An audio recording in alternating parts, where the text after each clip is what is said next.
Immediately after the conference, they realized it was such an extraordinary experience that I ran it for 18 years, and it was sold out always a year in advance with no advertising, no press passes, no publicity, not announcing who was going to come. Virally, before the internet, it was sold out because people told other people, and 1,000 people came, and it was a very interesting time of my life. There was many other inventions. I did away with panels. I did away with having rich white men in suits talk to each other. I did away with long introductions. I did away with long speeches. I did away with the lectern that you stood behind. I did away with the golf course, which was the reason people went to conferences, so they could play golf. I did away with saving seats for speakers and VIPs. I did away with a lot of things. And I stay on the stage always 100% of the time. And if somebody said something I didn't understand, I interrupted them. And if they said something and they were boring, I stood behind them until they got off the stage.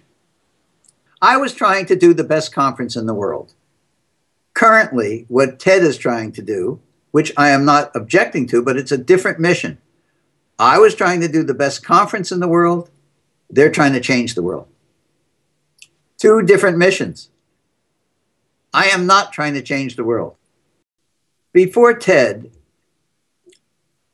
90%, this is not scientific, but 90%, maybe 95%, I don't know, I'm just using 90%, of all meetings were business meetings on one single subject, often business meetings within the same industry or within the same company, talking about narrow subjects. If it was medicine, they only talked about old age care, or they only talked about eye, ear, nose, and throat, or they only talked about lung disease, or in business it would be about bonds or about stocks or about something else. Nobody went outside of their profession. Nobody met people outside of their profession. And then I did TED, and you could meet people who did things you knew nothing about. That became so interesting that a juggler could be sitting next to you, or a president of a company, or a very wealthy man, or an entertainer, or the best violinist, or whatever, or a magician. They could all be sitting there.